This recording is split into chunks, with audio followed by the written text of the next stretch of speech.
Laughing in the Wind tahun 2001, adaptasi terbaik dari kisah Pendekar Hina Kelana. Pendekar Hina Kelana, atau dalam judul lain State of Divinity, Swordsman, Laughing in the Wind, Smiling Proud Wanderer, memiliki judul asli Xiaoao Jianghu. Beberapa kali diadaptasi menjadi sebuah karya sinema, mulai dari yang hampir mirip dengan novelnya, hingga dibuat amat sangat nyeleneh, seperti mengubah Dong Fang Pubai menjadi perempuan dan menjadi love interest dari Li Huchong. Namun, adaptasi tahun 2001 ini adalah adaptasi Li Huchong yang terbaik dari semua adaptasi lainnya. Kenapa? Sebelum masuk ke pembahasan, kami ingin memberitahu bahwa kalian bisa memberikan donasi pada channel ini melalui tombol thanks. Karena donasi seperti ini akan sangat membantu kami untuk memproduksi video-video lainnya. Sekarang, mari kita mulai pembahasannya.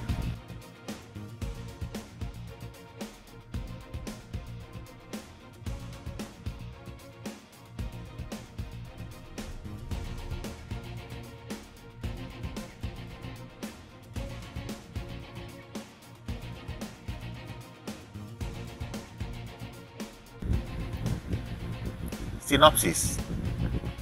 Xiaoao Jianghu mengisahkan perseteruan antara kelompok aliran lurus yang ditandai dengan aliansi 5 perguruan pedang, terdiri dari Songshan, Huashan, Taishan, Hangshan Utara dan Selatan, dengan kelompok aliran sesat Sekte Matahari dan Bulan yang dipimpin oleh Ren Wuxing sebelum dikudeta oleh Dong Fang Pubai. Kelompok yang melabeli dirinya sebagai aliran lurus tersebut tidak semuanya berisi pendekar lurus. Tidak juga melulu melakukan perbuatan kaum lurus. Bahkan, karena ambisi, kekuasaan, dan obsesi nama yang harum, mereka saling berkhianat, berebut posisi ketua aliansi. Sebaliknya, kelompok sesat, walau sebagian besar berisi orang-orang dengan tabiat aneh, namun tak sedikit yang masih memiliki sifat satria dan setia kawan, adalah Li Huchong, jagoan kita yang uraan, merupakan murid pertama Huashan. Dia adalah seorang yatim piatu yang sejak kecil diasuh dan dididik sebagai murid oleh pasangan Yue Buchun dan Ning Chongzhe. Hubungan antara murid dan guru terjalin harmonis, hingga suatu waktu saat berlatih menghadapi ilmu pedang gurunya, Li Huchong mempraktekkan ilmu pedang yang dianggap bersumber dari sekte sesat. Ilmu itu dipelajari Li Huchong secara otodidak dari lukisan di dinding lereng Gua Perenungan atau Sikuo. Ini adalah gua pertobatan. Saat dirinya dihukum menghadap dinding gua ini selama setahun oleh sang guru karena menolak membunuh Luo Renji, Puyang, dan Luo Shengfeng yang dianggap sesat. Tidak sampai sehari mengecap kebebasan karena belajar ilmu yang dianggap sesat tersebut, Li Huchong kembali dihukum selama 3 tahun oleh sang guru di Gunung Sikuo. Dalam masa kehukuman kedua inilah, dia belajar ilmu pedang tiada tanding, Dugu Jujian, dari Feng Xingyang, yang keberadaannya harus dirahasiakan oleh Li Huchong. Ilmu pedang dugu yang hanya berisi jurus maju menyerang, tidak pernah mundur. Dengan filosofi bahwa tidak ada ilmu yang sempurna, demikianlah ilmu pedang dugu menyerang di tempat yang tidak dijaga lawan. Dengan prinsip untuk apa bertahan, maka 9 jurus pedang dugu hanya jurus menyerang. Semakin aneh ilmu pedang yang dimiliki Li Huchong, semakin curiga dan marahlah sang guru. 25 tahun yang lalu, ada 2 kelompok yang berseteru, yaitu kelompok yang mengutamakan teknik pedang dan kelompok yang mengutamakan teknik tenaga dalam. Perseteruan itu dimenangkan oleh kelompok tenaga dalam dan berhasil memenjarakan para sesepuh aliran teknik pedang di Sikuo. Peninggalan para sesepuh aliran teknik pedang di dinding Sikuo lah yang kemudian dipelajari Li Huchong selama masa hukumannya.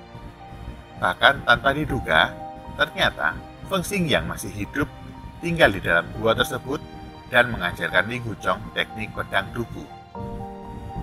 Huasan meyakini bahwa teknik tenaga dalam lebih diutamakan dibandingkan teknik pedang.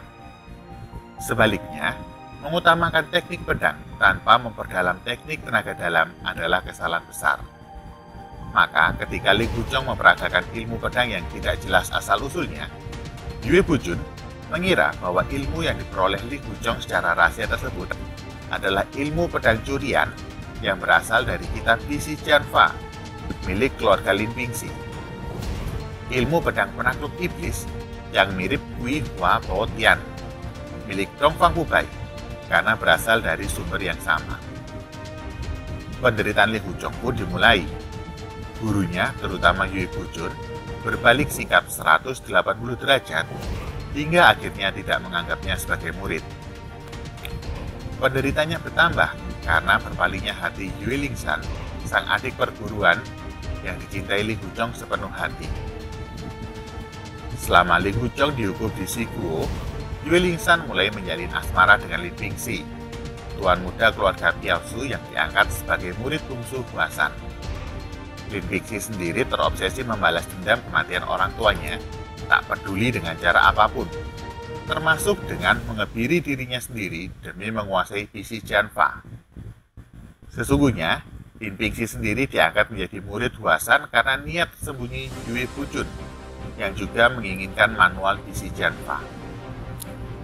Sikap Ling Huchong yang santai dan terbuka membuatnya mudah bergaul dengan siapa saja dan berhasil memikat hati lawan bergaulnya, tak terkecuali tokoh golongan sesat, termasuk Shen Gu bernama Ren Yingying, sang gadis suci sekte matahari dan bulan yang sudah terpikat pada Ling Huchong sejak perjumpaan pertama.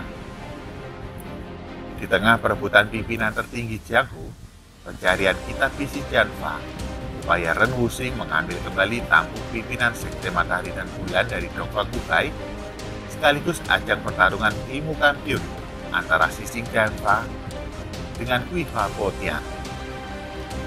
Ling Huchong terseret ke sana kemari sampai-sampai pendekar pemabuk yang juga suka berjudi ini terjebak memimpin partainya, para bhiksuni. Secara garis besar, sebanyak 80% seri Laughing in the Wind ini sesuai dengan isi novelnya. Ling Huchong yang penyakitan, yang bernasib malang karena hidup terlunta-lunta setelah diusir dari Huasan, namun juga beruntung karena disukai Fu Xingyang yang kemudian mengajarkan Dugu Jiujian, tambah beruntung ingin diangkat saudara oleh Ren Wuxing yang secara tidak langsung mewariskan sisi Dava padanya, juga diajari ilmu Yi Jingjing oleh Biksu Fang Zheng. Ren Yingying yang selalu menjadi pribadi unik, menarik, si manja Yue Lingshan yang bernasib malang, dan akhir kisah hidup Lin Bingxi yang dibuat lain dari novelnya, walau tetap sama, menyedihkan.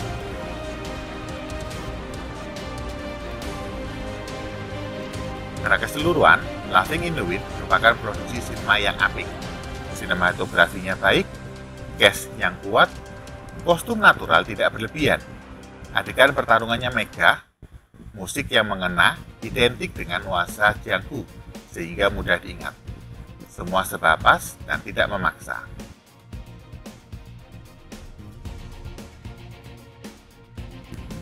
Ada 3 cara mengadaptasi novel ke layar kaca. Tetap setia pada buku, mengambil sebagian dari buku kemudian dikembangkan menjadi narasi baru yang panjang, atau membuat plot yang sama sekali berbeda, hanya ide ceritanya saja yang berasal dari buku. Dan plot yang digunakan dalam Laughing in the Wind ini tidak menyimpang jauh dari buku, bahkan bagi penonton yang sudah membaca novelnya. Sebagian besar dialog dalam serial layar kacanya ini terasa familiar, karena mengambil dialog dari dalam novel. Walau ada beberapa perubahan yang katanya sempat membuat Jingyong kecewa. Namun, ketahanan Sang Qingzong untuk tidak tergoda mengembangkan karakter Dongfang Hubai secara sembarangan perlu diacungi jempol. Sebagaimana dalam novel, Dongfang Hubai hanya tampil sedikit. Penokohan karakter manusia, lelaki bukan, perempuan pun bukan, dari Dongfang Hubai digambarkan dengan tepat dalam serial ini. Ini berbeda dengan pengembangan Dongfang Hubai secara sembarangan, seperti Joy Chen, di mana Dong Fang Pubai malah menjadi seorang perempuan, atau Dong Fang Pubai yang terlalu cantik seperti Brigitte Lim dalam film layar lebar Swordsman. Apalagi jadi pria yang sangat tampan di seantero Jianghu seperti yang diperankan oleh Ryan Ding di The New Smile Proud Wanderer. Dong Fang Pubai yang sudah aneh tidak menjadi lebih aneh lagi, berubah menjadi sosok perempuan cantik menggantikan peran Ren Yingying dalam Swordsman 2013, atau menjadi lelaki dingin super tampan yang malah menjalin hubungan cinta dengan Lan Feng Huang, gadis Miao yang dalam novel jatuh hati pada Li Huchong.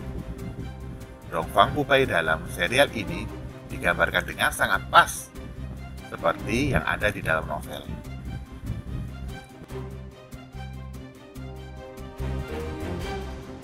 Adegan pembuka berupa pertemuan Li Huchong yang tengah mabuk ugal-ugalan dengan Kuyang yang tua beraroma sesat merupakan tembakan awal yang cerdas. Langsung ke inti karakter dari Li Huchong yang bersikap terbuka dan banyak membuat pertemanan lewat arak dengan siapa saja. Li Huchong mungkin digambarkan sedikit lebih nakal dari novel. Yue Lingshan yang imut-imut manja selalu mengekor orang lain kemanapun juga digambarkan dengan sangat baik di sini. Yang terbaik di sini adalah si cantik Ren Yingying. Sebuah complete package. Karakter ini merupakan karakter dari aliran sesat, namun dibuat dengan sangat menarik.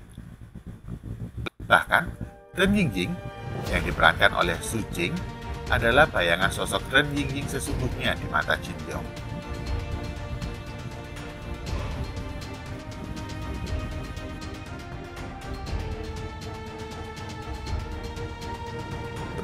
Itulah Xiao Ao Jianghu versi 2001.